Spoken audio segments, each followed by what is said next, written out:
Are you a new Spanish learner looking for some tips for your journey? You're in the right place. Welcome to Spanish 55. My name is Lourdes. I am a Spanish teacher from Mexico City, and today I want to share some tips with you that will help you build a strong foundation to set you up for success. As a teacher and learner myself, I know that the beginning stages of learning a language can be daunting. There is so much to learn, but where to begin? The one thing to remember is that learning a language is a process, and Rome was not built in a day. So you have to be patient, persistent, keep practicing, and most importantly, start with the basics. Today, I'm going to share 4 tips with you that will help you jumpstart your mastering of Spanish grammar.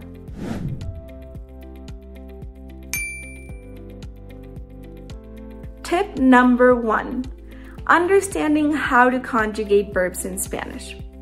There are 2 important things to remember. The first one is that each grammatical person is followed by its own conjugation.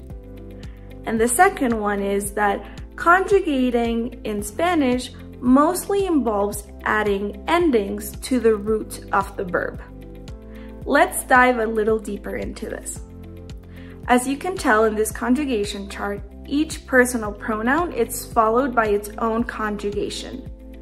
Yo camino, tú caminas, él, ella camina, nosotros caminamos, ellos caminan. Because of this, the conjugated verb gives us a lot of information about who is performing the action. So in a sentence, we could say, tú caminas rápido, or caminas rápido. Both sentences are saying the same thing. You walk fast, but we don't necessarily need to add the personal pronoun to because the conjugated verb is already telling me who is performing the action. Now, conjugating verbs in Spanish is way easier than you think. Spanish verbs end in AR, ER, or IR. And most of the time, in order to conjugate them, you'll just have to drop that ending in order to add another set of endings corresponding to the grammatical tense. Of course, there are exceptions to this rule, but there are also a lot of acronyms and techniques to help you practice. Tip number 2, learn grammatical gender. All nouns in Spanish have a gender, feminine or masculine. Mastering this is incredibly important when learning the language. The rule of thumb is that if the noun ends in O or OS, it is masculine, and if it ends in A or AS, it is feminine. A singular masculine noun will be preceded by the article el, and a singular feminine noun by the article la.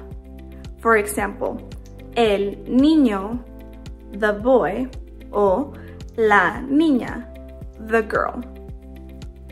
A plural masculine noun will be preceded by the article los, and a plural feminine noun by the article las. Los niños, the boys, o las niñas, the girls. Here are some other examples. La mesa, the table. El carro, the car. Las sillas, the chairs. Los vasos, the cups. There are exceptions to this. Here are 3 common ones. El día, the day. El idioma, the language. La canción, the song. Don't worry, this will come naturally with time. Tip number 3, follow number-gender agreements. As we could see with the articles en, la, los, las, the gender of the noun and whether it is singular or plural will affect the adjectives around it. Simply put, the adjective has to match the noun that it is describing. For example, las manzanas rojas, the red apples. Here, the adjective rojas, red, is not only plural, but also feminine. Now, if we wanted to talk about a singular masculine noun that is also red, the adjective will change accordingly. For example, el balón rojo, the red ball. Let's look at another example. El perro pequeño.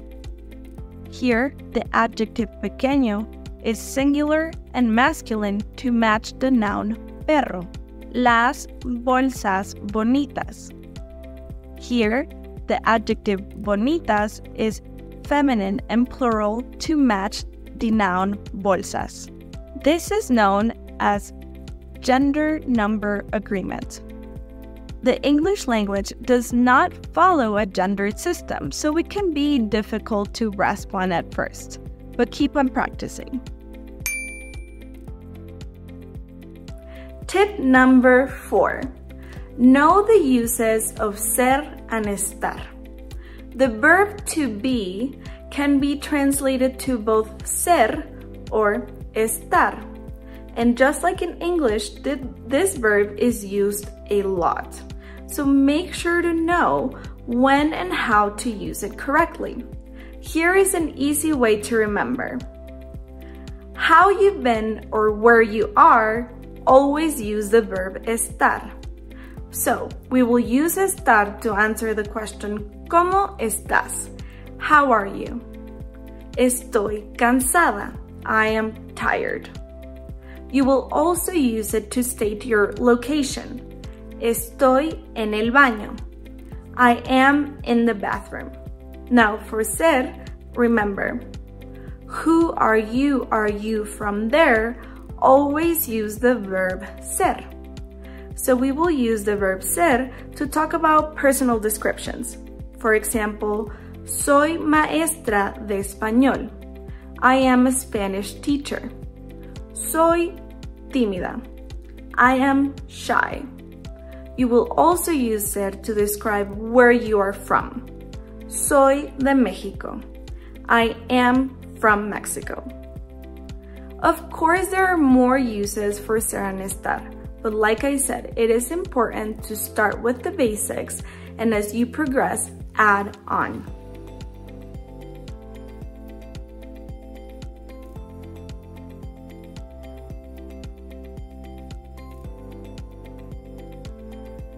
If you are looking to practice your Spanish with a native speaker, make sure to check out the link in the description, where you can book a commitment-free consultation with one of our coaches. All of our lessons are tailored to your goals and your needs, and you can learn from the comfort of your home. What are you waiting for? If you liked this video, give it a big me gusta and subscribe to the channel for more. If you have any tips on what we should cover next, make sure to let us know in the comments. Hasta la próxima!